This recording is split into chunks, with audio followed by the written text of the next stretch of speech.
everybody. Getting going here, we have Kyle Herron, who's going to be discussing equipment lifecycle. Kyle doesn't just want to build a company, he wants to create a movement. As a repeat founder, he is focused on catalyzing independence, innovation, and entrepreneurship. Kyle has gotten his hands involved in multiple global initiatives. From being a TED Talk speaker at 18, to working with the Malaysian government's startup program, to building apps with underserved communities, to helping manage more than 6 data centers, to even teaching college classes, Kyle continues to support and spread his mission. He is now taking his progressive approach to tackle 3 emerging areas: environmental degradation, political instability, and technological transformation.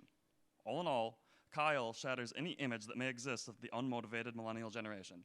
Guys, Kyle Herron. All right. How's everyone doing? Getting through the remainder of the day. I feel like Bitcoin miners at this point in the day, like this is when we get charged up, because half of us work in the evening anyway, so by like 3 o'clock, like this is our 9 a.m. for most people. You know what I mean?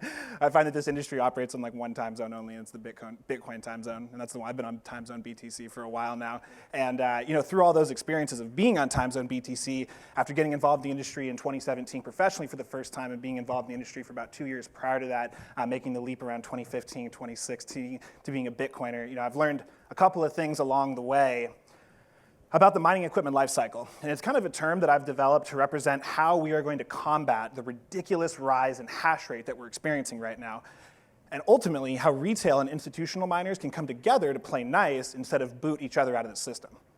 So on that note, does anybody in the crowd recognize that chart? Look familiar to anybody? Yeah? Someone want to just shout it out for me? Hash rate, thank you. It's an easy one for a miner, right? We all know this chart. And it's pretty unbelievable what we've seen happen just since July of 2021. In that short period of time, we've gone from 80 million terahash on the network to now 190 million, and some people are even saying we've broken over 200 exahash now. Some people are also saying that we're going to break 300 exahash in 2022. So it's pretty incredible. What's that? But that was stranded hash rate. That's not the same. What do you mean? That was stranded hash rate, so the hash rate just had to find a new home. I totally agree. I totally agree with you. And I think, I appreciate you chiming in actually, because it's a great point to kind of represent what we saw from the regulatory shift in China. So I totally agree with you. The hash rate, as you can see, at one point, we weren't quite at 200 exahash, but shortly before July of 2021, we were definitely up there. So a lot of the hash rate has recovered, and that actually goes to show what I was going to dig into here, which is that Bitcoin is not only the most powerful, but to your point, my friend in the front, what's your name, by the way? Joe. To Joe's point, also the most resilient decentralized compute network of all time. To Joe's point, in just that short period, we recovered from 80 million terahash to 190 million terahash, and we might break all the way through 300 million or 300 exahash by the end of this year alone. So if that's not bullish, I don't know what is. And miners of all sizes are agreeing. Retail, institutional, and home miners are all jumping on board to take advantage of this new age of decentralized compute, and I think they all have different incentives in mind. Some are extremely community-oriented, some are extremely profit-oriented, some are sort of in the middle, but I think they all support one thing, and they know they support this one thing collectively, which is to support the growth of decentralized compute in creating a democratized society that we all hope to one day live in this decentralized financial ecosystem we're looking to build. So as we know, there's been a lot of players, like I mentioned, who have entered into the space, some in just the last year and some have been around for a while. On the institutional side, I couldn't fit enough into this slide to really represent what we've seen the institutional side, but there's a couple high-hitting points from some of my favorite public miners. Hut 8, obviously kicking butt, one of the biggest hodlers in the space right now. They recently also made an acquisition of a data center company, which I think is pretty incredible to see where the future of the monetization of computational power goes. Riot, home to Texas, just down the road. I think some of you may have gotten a chance to see their facility out in Rockdale yesterday. They're doing some pretty amazing things in terms of being a vertically integrated Bitcoin miner. Now, not only do they buy a bunch of miners and own a data center, but now they also own a switchgear and transformer company. So you talk about vertical integration and seeing how that's going to be dominant in the mining space. Riot is a world-class example. And then, of course, we have Marathon as well, the largest public miner in the US, almost executed a $1 billion order of S19 XPs. I mean, these guys are top of the chart. And if you're wondering what's going to push hash rate over 300 million terahash or 300 exahash, I would say that these folk are going to play a big role. And then, of course, you have the growth of the retail and home side as well. I have to start with my friend Scott, who did a great job of putting on this conference. He's fantastic in terms of kind of educating us on how we can plug miners literally into our basement. And then there's lots of other players that support the ecosystem as well. I'm sure many of you know of Compass Mining, Lightspeed. We have the Econo Alchemist there in the bottom right-hand corner as well. He is the king when it comes to home mining. If you ever are curious how to set up a home mining operation, Econo Alchemist, I think .com, or at least Google it and you'll find him. And then one of the interesting ones that I didn't note in the bottom right is Block, which is this new division or kind of spin-off of Square that Jack Dorsey is helping to run, where they're looking to create a Bitcoin miner that can actually be run in anyone's home environment. So my point being with this slide is that there's a lot of growth on both sides of the ecosystem, but the question is, are these sides starting to grow apart from each other? We see small-scale miners buying one miner. We see companies like the ones I mentioned before buying 50, 60, 70, 80, 90,000 miners. And the concern is that we're experiencing this great hash conflict, as I describe it, where large-scale and small-scale miners just simply aren't playing nice together. They're growing too far apart. Large-scale miners obviously have an abundance of available capital. They're absorbing a lot of it. They're certainly straining the supply chain with these large-scale orders that they're placing. They're dominating the available power because they've got to find a place to turn it online. I just heard that the Rockdale facility that Riot owns has an 800 megawatt pipe. I mean, we're talking about giant amounts of power that are flowing into these operations. And of course, the underlying and overarching theme of this presentation is the fact that it's driving up network hash rate. That's the bottom line here. And then the last piece too, I think, is a lot of small-scale miners know they take a lot of attention away from us when it comes to post-sales support with the Bitmain and the WhatsMiners and the Canaan of the world, because of course, if I'm Bitmain, I'd rather serve the client that just bought $1 billion of miners from me than the guy that just bought 10. And then we've got the small-scale miners and how they're being impacted. It's hard to finance hardware, very hard to finance hardware. It's difficult to source small orders, thank God for the Scott Offords of the world. There's few low minimum order quantity hosting options as well, so you're kind of forced to run in your own environment.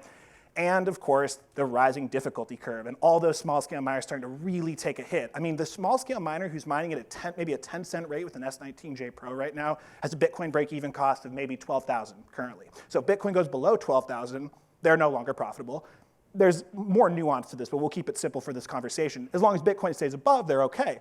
But what happens if we go to 300 exahash or 400 exahash? Does that 12,000 number stay that 12,000? Probably not. It starts to look more like maybe 24,000. Maybe 28,000, maybe 48,000 as we start to really bump up hash rate. And the concern becomes, can we really support a decentralized compute system if we can't allow the everyday person to participate in mining? And so this I've kind of already skipped onto, but I think you've gotten my point here, which is the bottom line is that difficulty hurts, right? We just had a 9% uptick in difficulty. Difficulty is at an all-time high. Hash rate's at an all-time high right now. And me, as being a supporter of the small-scale miner, wants to find a solution to this. The question amidst all of this, though, is will I be the guy or will the manufacturers beat me? And right now, the manufacturers are beating me. I have to say, if you look at this chart, sourced by Darren Feinstein, Core Scientific, one of the best in the game. Talk about an OG miner. The guy's been in it for like a decade, which in the mining world is about 100 years.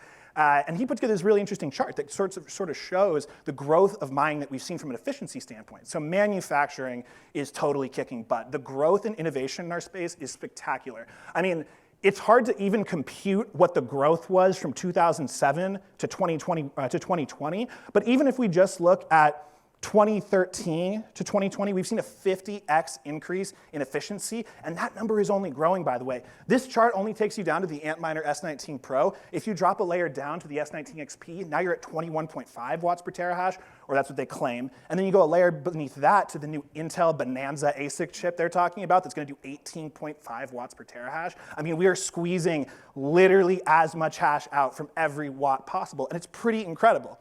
The amount of innovation we're seeing in the space is incredible.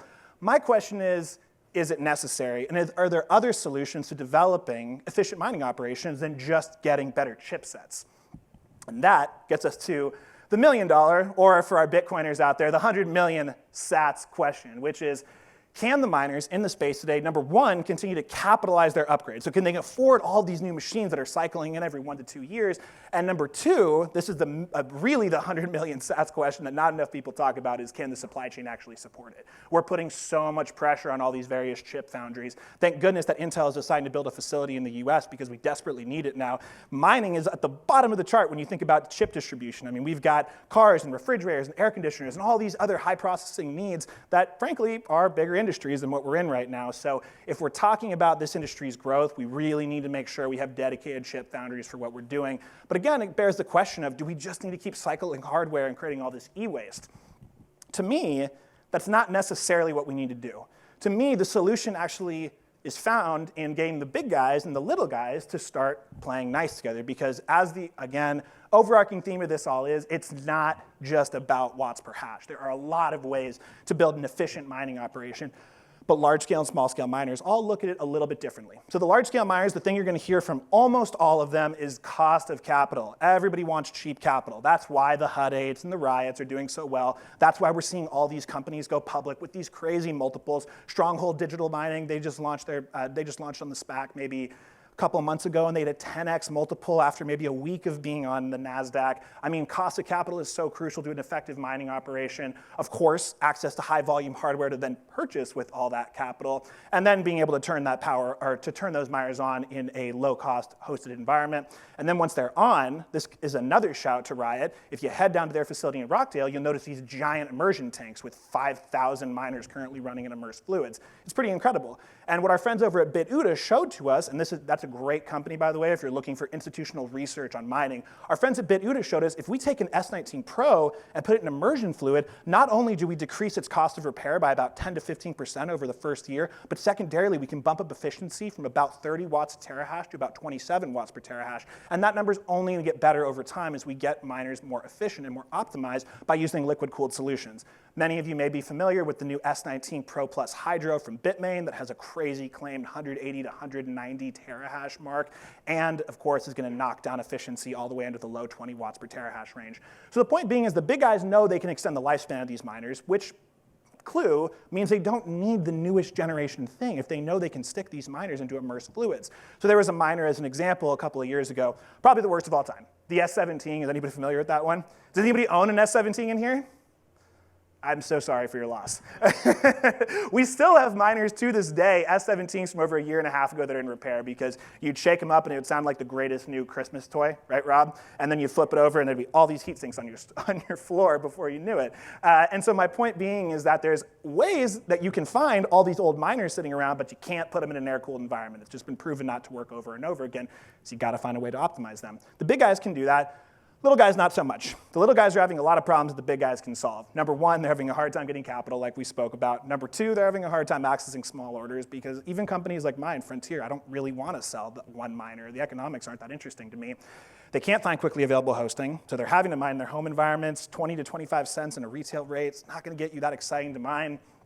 And then lastly, they want, but they're having a hard time finding opportunities to liquidate their miners. Because I'll tell you one thing, if you run a spreadsheet in a mining operation and you say, in 30 months from now, I can resell this machine for, let's say, 40% of its original value, automatically your mining operation looks a lot more attractive, because you've decreased the capex required or your effective cost on the miner, but you gotta find someone who can buy it, and there's not a lot of great channels for that. Some are sort of being built willy-nilly, but there's not an official formal channel where you can go say, I'm gonna sell this miner right now. The secret to this all, and my secret sauce to this all, is in mining equipment lifecycling and figuring out how these two groups can come together to grow this ecosystem, to decrease the fragmentation that currently exists in the mining community between institutional and retail miners, and lastly, to allow all parties to participate. So here's the crazy idea I have. I'm gonna spit it out at you guys. Don't get me wrong, this is an idea that's in progress. I love working with the mining community. I'm working with a lot of you already to try to figure out how we can implement something like this. But the idea basically goes, I'm trying to make sure that I can get all the pieces in for y'all. So first of all, the small scale miner buys the hardware, obviously, right? Because the small scale miner has to buy the next most efficient miner to be able to survive at those 7, 8, 9 cent per kilowatt hour electricity rates with this rapidly rising difficulty. Crazy idea I had, what if the institutional miner decided to finance that? Now they can participate in the financing side of the table. What if the institutional miner allowed them to participate in their orders? So these small scale miners can no longer get 1, 2, 3 miners, but what if a Riot said, hey, we'll cut out 1,000 miners for small scale miners, and we'll sell them off to you to premium. Riot gets that markup, the small scale miner gets access to small scale orders. Pretty cool. Secondarily, a small scale miner then goes and runs that miner. My number is approximately 30 months when you're looking at miners versus difficulty curve in terms of a profitable lifespan before difficulty really starts putting you in a position where the miner is, number one, no longer profitable, number two, decreases in significant residual value, which again, residual value is so important to a retail mining operation because you need the opportunity to liquidate and upgrade your machine if you're going to be able to stay ahead of difficulty and decrease your effective capex, right? So how do we do that? Well, maybe we mine in the institutional miner's hosting facility. We give the institutional miner the ability to participate in some hosting revenue. They can then take that, put that back into their effective power cost. Now the institutional miner not only gets diversified revenue streams, but number two, they also get the ability to effectively decrease their all-in power rate because they're participating in hosting revenue from the small-scale miners that purchase from them. Then number three, after those 30 months run up, now the large-scale miner goes and says, I'm going to go buy the miners from the small-scale guy. I can buy it for cheaper. That's what I love. So I get low dollar per terahash cost on the machines. And the small-scale miner loves it too because, again, they need to liquidate and upgrade their machines to stay ahead of difficulty and decrease their effective capex. And so the large-scale miner goes and buys it. Crazy idea I had is what if the large-scale miner said, hey, I'm, in a couple years from now, I want to be able, maybe in the next 30-month cycle, I want to participate in the next generation of equipment. So I'm actually going to incentivize the people I'm buying the machines from to go buy the next machine through me. Maybe I'll give them a $500 credit per unit or something like that to incentivize them to keep participating in my ecosystem. So as an institutional miner, I'm cutting down my dollar per terahash cost, which again is very crucial to the overall sanctity of an institutional mining operation. Number four, the large-scale miner obviously mines at a very low power rate and extends their profitability period for two reasons. Number one, their low power rate. Number two, they have that diversified hosting revenue from the retail miner that cuts down their power rate when it's all in. And then the last piece is, now we get to talk about the fun stuff. Not that I'm an expert in it, but I do know that institutional miners are getting very, very clever in the way they extend the lifespan of equipment, like I spoke about with Riot's immersion facility and many other clever immersion facilities being built. At the end of the day, we're going to have to transition towards more liquid-cooled or advanced cooling environments because where are we finding power these days? Hot places, Texas, Louisiana, Georgia, et cetera. You can't put a fan on a miner that's kicking out 190 terahash or more in the future and expect it to keep it cool. And so because of that, these large-scale miners are already transitioning towards immersion. So if they buy a miner that's 30 months down its lifespan, they can extend its service period, number one, by putting it in immersion. And number two, they can also ensure that they can squeeze a little bit more out of it, right? Because when you're in an immersed environment, you can clock that miner up using a firmware like a Vanish or something like that to squeeze out extra terahash that otherwise in a forced air environment would not be able to be able to survive, but in an immersed environment can. And then the last piece is the small scale miner now has that cash that they got from the institutional acquisition of their machines, maybe an upgrade credit too. They go buy the next unit and they repeat the cycle. Every 30 months, the retail miner mines. Every 30 months, the institutional miner gets the retail stuff, but again, their effective cost is so much lower, and they can decrease not only the overall hash rate, but also the efficiency of the unit. So it creates this really awesome ecosystem where everybody can participate, and everybody can kind of mine to their strengths. Like I said, there's something for everyone. Small scale miner, just in the spirit of recapping here, can then gain purchase funding for their machines. They can access various quantities like we spoke about. They have a guaranteed host if they're mining with the institution, ideally. And they have the ability to liquidate and upgrade. The large-scale miner gets discounted miners that are already online in their own facility, so they decrease the period to get them online. They can offset their power rate with hosting revenue, like we spoke about. And the biggest and most important one to me that I think is really crucial in our system, in our whole ecosystem right now, is everybody's all about speed. It's all about how fast can I run to get my mining operation off the ground. The challenge with that is that when you run fast, you break stuff, right? And we've seen this time and time again. I think the Bitmain Antminer S17 story is a good example of this. At the time, WhatsMiner came out with the M20S. It was effectively the same efficiency ratio, it was effectively the same hash rate as the S17. And so Bitmain came out right after and said, well, we're going to produce the S17 to compete with it. And like I said, the miner fell apart because everybody's too focused on speed in our ecosystem versus stability, and that's why you get a lot of these broken operations, and it's especially broken miners. So now the large-scale guy, instead of focusing on how many air-cooled miners can I plug into my facility in Texas, they can say, let me get creative. Let me figure out water-cooled solutions, immersed solutions, more advanced cooling techniques, find ways that I can overclock the miners further, find ways that I can extend the miner instead of turn it into e-waste in 3 or 4 years when I decide to upgrade it. And then, of course, the last piece is there's going to be a supply chain challenge. And in this model, now we've got institutional miners with continuous access to hardware because they've purchased it effectively 30 months prior. So they're going to know in the 30 months after that they're going to have that miner coming into their portfolio. Now, the last piece, and granted this one's a shot in the dark for anybody that's worked with a Bitmain or a WhatsMiner before, is what's the upside for the manufacturer? Like I said, supply chains are extremely squeezed. We see continuous delays from the Bitmains and the WhatsMiners and the Canons of the world. We see various hash rates on units. We see sometimes units that are purchased that aren't actually the ones getting delivered.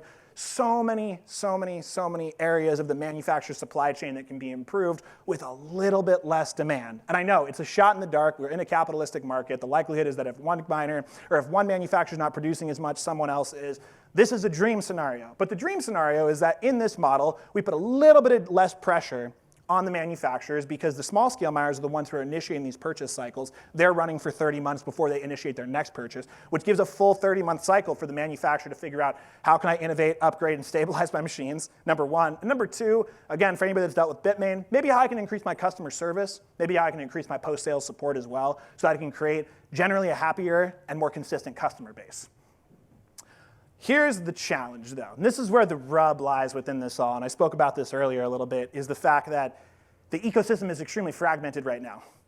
Fred Thiel of Marathon is not talking to one of my clients with 10 miners. They have no idea who each other are. They don't necessarily need to, but they're not even interested in that conversation because they're not thinking about the value that they can provide to each other. So ultimately what we need is we need someone to come in the middle. Brokers, if you're in here, this is your chance.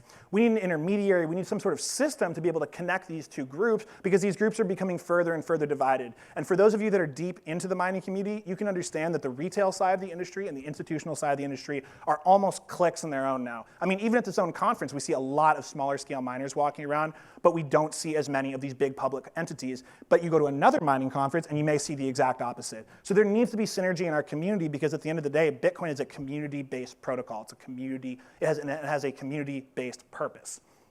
So ultimately, it's time to bridge the gap. And in every problem, I believe that there's an opportunity. In this problem, I definitely feel like there's an opportunity. Number one, for vetted intermediaries who can connect these two groups. Number two, for, again, community building. Why don't we have all of these large-scale public miners at this conference right now? Why don't we have all the small-scale miners at the World Digital Mining Summit in Dubai? There can be more connection between these two communities, but we just don't have that being curated at this point.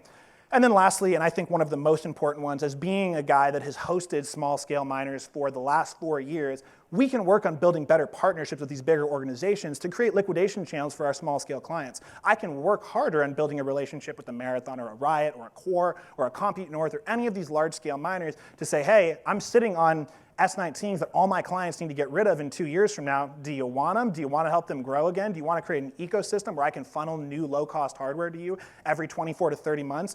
I would argue that a lot of these big guys would think pretty seriously about that. And the last piece to really, I mean, this is the long-term vision, is actually productize this entire ecosystem. That's a ways down the line. There are some groups that are looking at it from a distance, but ultimately in a perfect world, this would be as easy as just pressing a button online, committing to a 30 to 36-month contract with a Marathon or a Riot, or even a Frontier who has a partnership with one of those groups, and just allowing the equipment to life cycle through. Because by doing this, ultimately, you know, I think this industry at the end of the day is extremely philosophically driven. I think a lot of us participate in it because we see something bigger and greater than just the dollar that gets in our bank account at the end of the day. But for this ecosystem to achieve the greatness it's set out for, we need to have tighter synergies, a more integrated community, and we need to allow all parties to participate. As Jack Dorsey of Block has recently said, we cannot have a Bitcoin if we cannot have decentralization. They go hand in hand. Otherwise, we're just walking into the old financial ecosystem that we came from. So by doing this, if we can find a way to get these two groups to play nicely together, I believe we can achieve the ultimate vision of a world of decentralized compute. Thank you.